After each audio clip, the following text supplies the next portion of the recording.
Today we're going to explore a concept that most of us have been taught since childhood, the idea of being nice.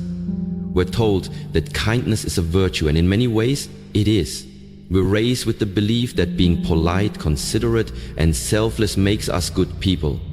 But here's the catch. There's a hidden trap in this seemingly innocent idea of being nice, a trap that if we're not careful can cause us to lose sight of who we truly are. Right? For years we've been conditioned to believe that in order to be liked, accepted and loved, we must constantly please others. We're taught that kindness is the key to relationships, success and happiness. But what happens when this idea goes too far? What happens when being nice stops being about genuine care and starts becoming about approval? This is the first thing we need to understand. Being nice isn't just about kindness, it's about seeking validation. We've all experienced it. We say yes when we want to say no. We sacrifice our own needs to avoid conflict. We give away our time and energy just to make sure everyone around us is happy. It feels good to be liked, to be appreciated. But at what cost? We find ourselves drained, exhausted, and at times even resentful. The people who once admired our kindness begin to take it for granted, and we start to feel like a doormat, always giving, never receiving. And let's face it, ladies and gentlemen, this isn't real kindness. When we constantly prioritize others at the expense of our own well-being, we're not showing kindness to ourselves. The act of continuously pleasing others can lead us to neglect our own needs and desires, and eventually we find ourselves lost in the shuffle of life, disconnected from our true selves. Say you have a few issues, but it doesn't have to be this way.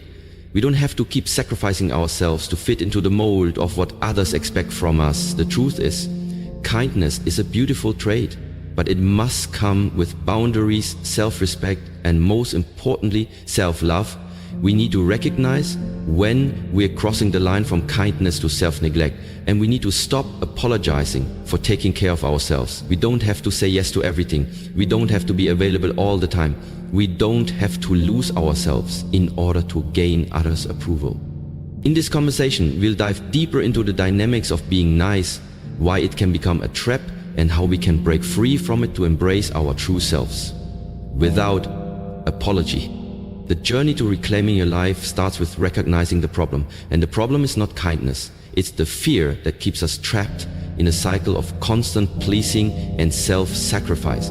Today, we will challenge that fear and equip you with the tools you need to live authentically, assertively, and unapologetically. So, let's break down the illusion that being nice always leads to happiness. It's time to examine the damage that being too nice can cause in our lives and start creating a healthier, more fulfilling way to navigate the world. Because at the end of the day, the most empowering thing you can do is to stop being nice for the sake of others and start being kind to yourself. To honor your own needs and to embrace who you truly are. Let's dive into this transformative journey, the trap of being nice. Being nice, it's something we're taught from an early age. We're told to be kind, polite, and considerate of others. It's what society expects of us, whether it's from our parents, teachers, or the world around us. And while these traits are commendable and have their place in our lives, they can easily transform into something much more dangerous if we're not careful.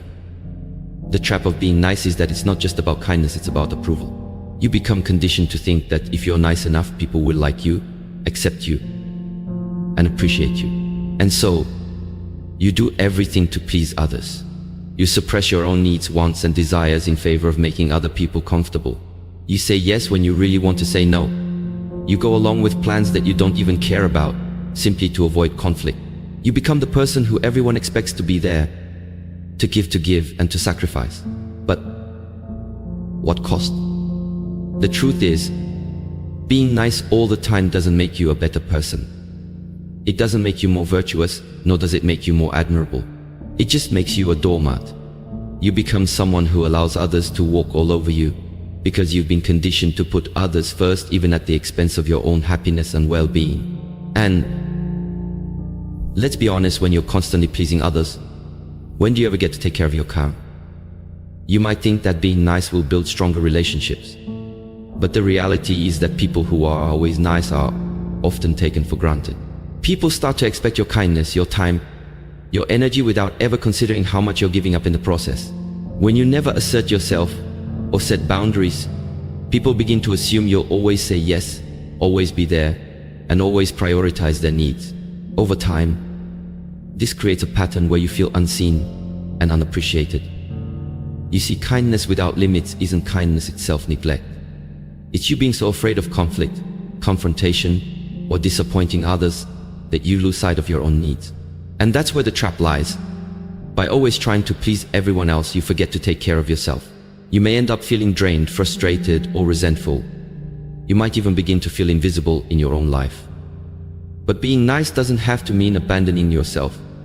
The problem isn't the kindness itself, it's the unchecked, unbalanced form of kindness that leaves you constantly giving with no consideration for your own well-being. You start to feel like you have to be everything for everyone.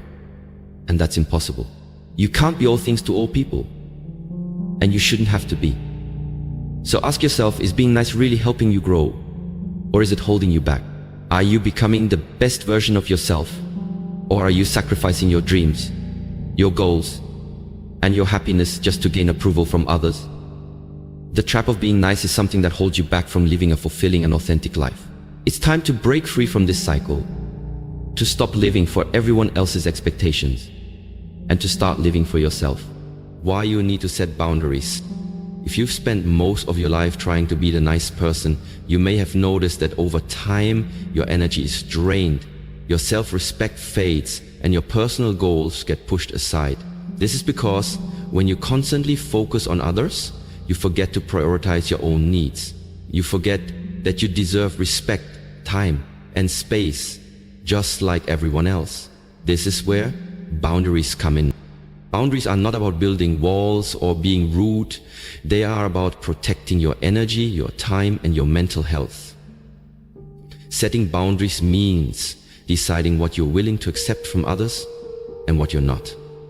It means saying no without guilt, standing up for yourself without fear, and making sure that your needs are met just as much as anyone else's.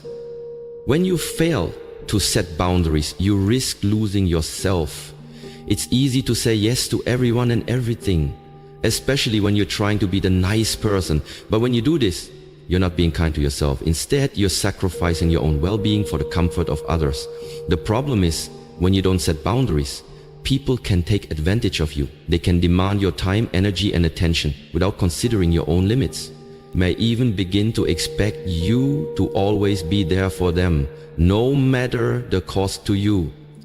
The truth is, people who respect you will respect your boundaries. They will understand that you have a life, responsibilities, and limits of your own. On the other hand, people who take advantage of your kindness will push against your boundaries and make you feel guilty for saying no.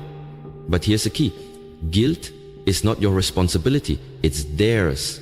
If someone can't accept your boundaries, then they're not respecting you as a person. Boundaries are about teaching others how to treat you. Without them, you're essentially teaching people that it's okay to use you, to drain your energy, and to take advantage of your kindness. When you start setting boundaries, you begin to create space for your own growth. You reclaim your time, your focus, and your energy. You allow yourself to say yes to the things that align with your goals, your values, and your happiness, and no to the things that do not. This isn't selfish, it's necessary. In fact, it's the most self-loving thing you can do for yourself. Setting boundaries doesn't mean you're a bad person. It doesn't mean you're selfish or uncaring. On the contrary, setting boundaries shows that you value yourself. It's an act of self-respect and self-care. When you honor your own needs, you're in a much better position to help and support others because you won't be running on empty.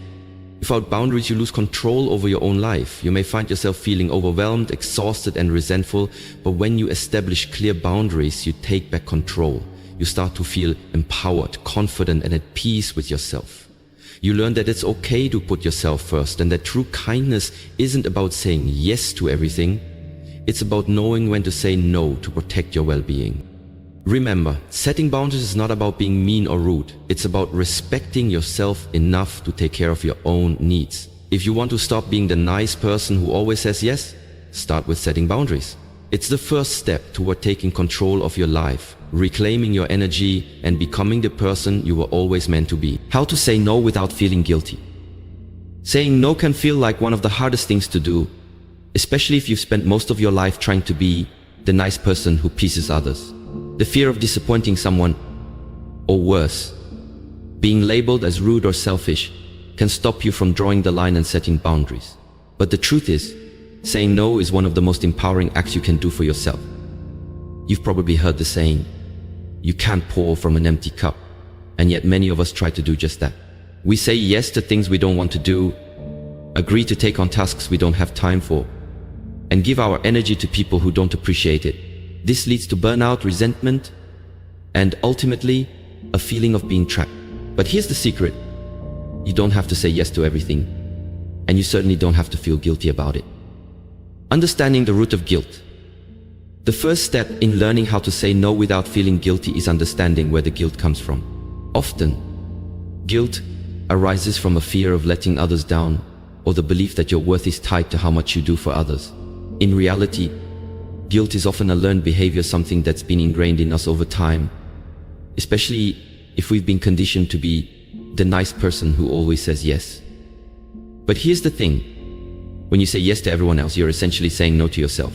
You're putting your needs, your time, and your well-being on the back burner, which is neither sustainable nor healthy. Guilt is just a feeling, and like any feeling, it can be managed. The truth is, you have the right to protect your time and energy. Saying no is not an attack on the other person. It's a way of taking care of yourself and ensuring you don't lose your sense of self. The power of a polite no. One of the reasons people struggle with saying no is the fear of sounding rude. But you don't need to be harsh or aggressive when you decline someone's request. You can say no politely and assertively without being disrespectful. For example, I'm sorry, I'm unable to help with that right now. I have other commitments that I need to prioritize, so I won't be able to say yes this time. Thank you for asking, but I'm going to have to pass on this. The key is to keep it simple, clear, and kind. You don't owe anyone an explanation for why you're saying no, but if you feel comfortable, you can offer a brief reason. The important part is that you honor your boundaries and prioritize yourself. Practice saying no. Like any skill, saying no gets easier with practice. Start small. Begin with situations where the stakes are lower, such as declining an invitation to an event you don't want to attend, or saying no to a request that doesn't align with your values or priorities. As you practice, you'll become more comfortable with it, and it will begin to feel less daunting. Remember, you're not responsible for how others react when you say no. If someone is disappointed or upset, that's their emotion to process, not yours. By saying no, you're actually helping them understand your boundaries and teaching them to respect your time and energy. Reframe your perspective on no. Finally, it's important to reframe how you view saying no. Instead of seeing it as something negative, see it as an act of self-care. Every time you say no, you're giving yourself permission to focus on what truly matters to you. You're creating space for your own goals, your own well-being, and your own happiness. Saying no is not about shutting others out.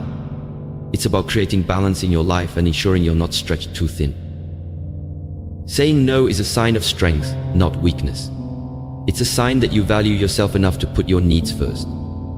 It's a way of reclaiming control over your time, your choices, and your life. So the next time someone asks something of you that doesn't align with your priorities, don't be afraid to say no. And most importantly, don't feel guilty about it. By saying no when necessary, you'll be able to say yes to the things that truly matter.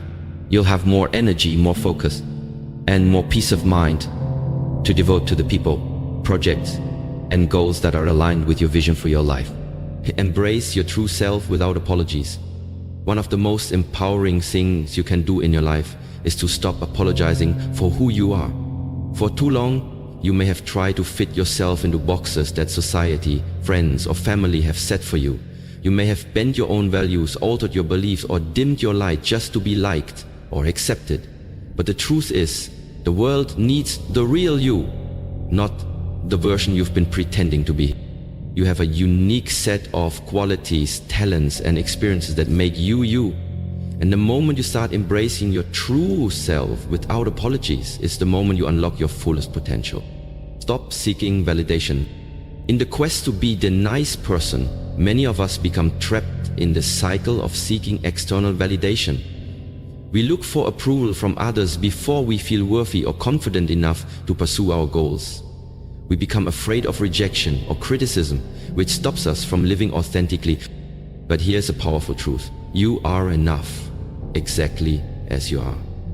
Seeking constant validation from others only drains your energy and makes you dependent on the opinions of others. You'll never be truly fulfilled if you rely on someone else's approval to feel good about yourself.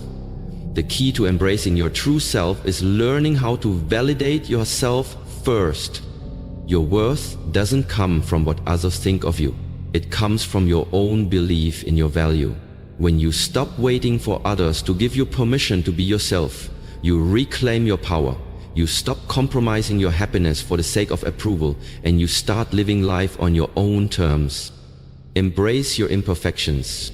Being the nice person often means hiding your flaws and imperfections to maintain a certain image. But here's the reality. Nobody is perfect. We all have flaws, and that's what makes us human. Embracing your imperfections is not a sign of weakness, it's a sign of strength. The more you accept your flaws, the less energy you waste trying to be someone you're not. This doesn't mean you stop growing or improving yourself. It means you give yourself permission to be imperfect and still be worthy of love, respect, and success. It means you stop apologizing for your mistakes and instead you learn from them and move forward. Your imperfections are what make you unique. When you embrace them, you not only accept yourself, but you also teach others to accept you too. People are drawn to authenticity, and when you're comfortable with who you are, others will be too. Let go of the fear of rejection. One of the main reasons people continue to be the nice person is the fear of rejection.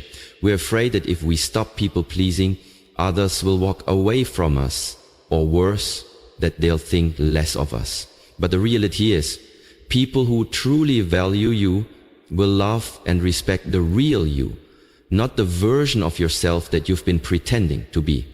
Rejection is part of life, and while it can be painful, it is also an opportunity for growth. Every time someone rejects you for being your true self, it's a sign that they were never meant to be part of your journey. Let them go. The people who matter will appreciate your authenticity and will want to be around you for the right reasons, not because you're constantly trying to please them. When you stop living in fear of rejection, you give yourself the freedom to make decisions that are in alignment with your values and your goals. You start attracting the right people into your life, the ones who appreciate you for who you truly are. Live without apologies. The truth is, you don't owe anyone an apology for being yourself. Stop apologizing for your personality, your desires, your dreams, and your boundaries. You have every right to live authentically, to make choices that align with your values, and to embrace the path that feels right for you. When you embrace your true self, you'll notice how much lighter and freer you feel. You won't have to constantly put on a mask or worry about what others think. You'll be able to show up in the world as your most authentic self, and that is where your true power lies. Living without apologies doesn't mean being reckless or hurting others. It means living true to your values and beliefs without feeling the need to justify yourself. It means standing tall and owning who you are, flaws and all. It means finding peace within yourself, knowing that you're doing the best you can, and that's all that matters. The power of authenticity. Authenticity is magnetic. When you stop pretending to be someone else, you allow your true light to shine. People will be drawn to you for who you are, not for who you're trying to be. Embracing your true self without apologies is not just a path to inner peace. It's also the key to building meaningful relationships, achieving your goals, and creating a life that feels authentic and fulfilling. So, let go of the fear of judgment, let go of the need to please everyone, and start embracing your true self without apology. The world needs you to show up as you are. Be unapologetically yourself, and watch as you begin to attract the life and the people that truly resonate with your essence. Ladies and gentlemen, we've explored the topic that resonates deeply with so many of us, the struggle of being too nice. It's easy to think that constantly pleasing others, sacrificing our time, and suppressing our needs is the path to acceptance and success. But as we've learned, this well-intentioned approach often leaves us drained, resentful, and disconnected from who we truly are. The fear of disappointing others traps us in a cycle of self-neglect, where we forget to prioritize our own well-being, happiness, and goals. The truth is, kindness is an incredibly valuable trait, but it should always come with boundaries. Being nice doesn't mean we should bend over backward to meet everyone's expectations, especially at the expense of our own peace and energy. To live authentically, we need to find the balance between being kind to others and kind to ourselves. Setting boundaries is not selfish, it's self-respect. It's a way of honoring our time, our needs, and our emotional well-being. We've also discovered that saying no doesn't have to come with guilt. It's a powerful tool for protecting our peace, and it's an act of self-care that allows us to focus on the things that truly matter to us. Saying no when necessary is not a rejection of others, it's a statement of self-respect and empowerment. By practicing this, we reclaim control over our lives, energy, and decisions, ensuring that we have the space to grow and thrive. So, let's leave behind the illusion that being nice all the time will lead to happiness. Let's stop being trapped by the fear of not measuring up to others' expectations. Instead, let's embrace a life where we honor our own needs, set clear boundaries, and say no when it's necessary. It's time to stop being too nice and start being kind to ourselves. You are worthy of respect, of rest, and of happiness, and it's time to start putting yourself first. As you embark on this journey of self-empowerment, remember this: kindness starts with you. And when you choose to be kind to yourself, you're in a much stronger position to give to others, without losing yourself in the process. I don't apologize for taking care of you. It's the best thing you can do for yourself and those around you. Now go forward with confidence. Say no when you need to, set your boundaries, and never forget that you come first. Your worth isn't defined by how much you give to others. Your worth is defined by the love, respect, and care you show to yourself. You have the power to choose who you are and how you want to show up in the world. So, take control, embrace your true self, and live unapologetically. The most important thing you can do today is this: start being kind to yourself.